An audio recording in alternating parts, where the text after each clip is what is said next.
Munas Golkar besutan presidium hingga saat ini masih berlangsung. Ya, sejumlah keputusan sudah tercapai antara lain untuk keluar dari koalisi Merah Putih.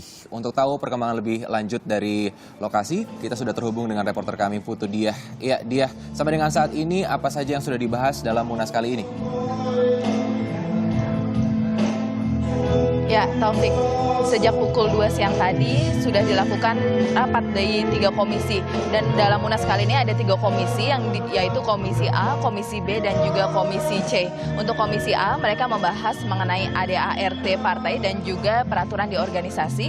Kemudian untuk Komisi B nantinya akan membahas program kerja. Dan di Komisi C membahas mengenai pernyataan politik. Dan ada satu hal yang menarik dalam Munas kali ini, yaitu tim Presidium Penyelamat Partai Golkar menyatakan bahwa mereka adalah Partai Golkar yang pro pemerintah, termasuk salah satunya yaitu dengan mendukung Perpu Pilkada atau pemilihan kepala daerah secara langsung.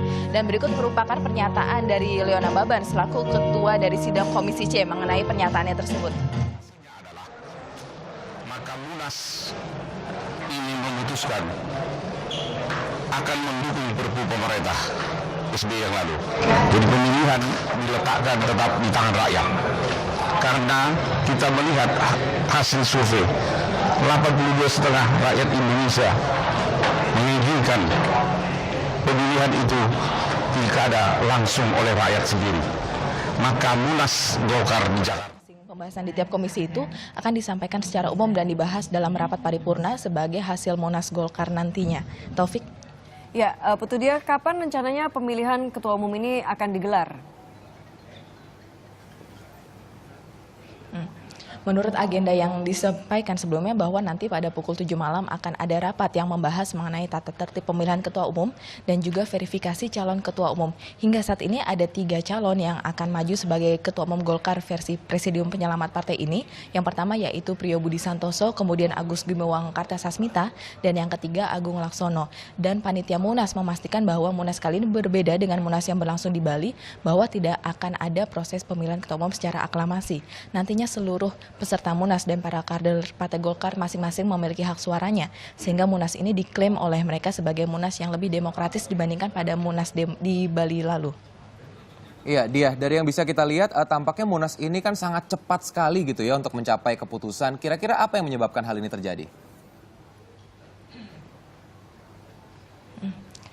Ada beberapa hal. Yang pertama yaitu bahwa dari tim Presidium Penyelamat Partai menyatakan bahwa mereka menargetkan bahwa pada malam hari ini sudah ada nama yang diputuskan sebagai Ketua Umum Golkar selanjutnya, termasuk susunan pengurus yang akan maju sebagai pengurus untuk tahun 2014 hingga 2019 nantinya. Hal ini karena mereka ingin lebih dulu mengajukan ke Kementerian Hukum dan HAM agar nantinya Kemenkumham dapat menentukan siapakah di antara kepengurusan Golkar versi Agung Laksono maupun tim Presidium Penyelamat Partai ini, ataukah kepengurusan dari Partai Golkar di Munas Bali lalu sebagai ketua umumnya yaitu Abu Rizal Bakri yang diputuskan sebagai kepengurusan Golkar yang sah. Sementara sebelumnya dari Kemenkumham sendiri mereka menyatakan bahwa mereka belum memutuskan dari kedua kubu ini manakah yang lebih sah, karena mereka harus meninjau dulu secara konstitusional dan juga undang-undang dari partainya bahwa karena kedua kubu mengklaim sebagai kubu yang sah.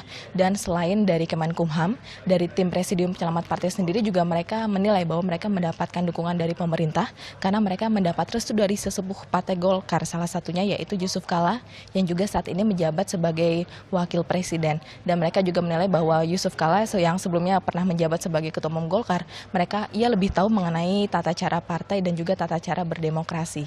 Taufik dan Elis. Ya, baiklah, Putu Diah melaporkan dari Ancol, Jakarta Utara.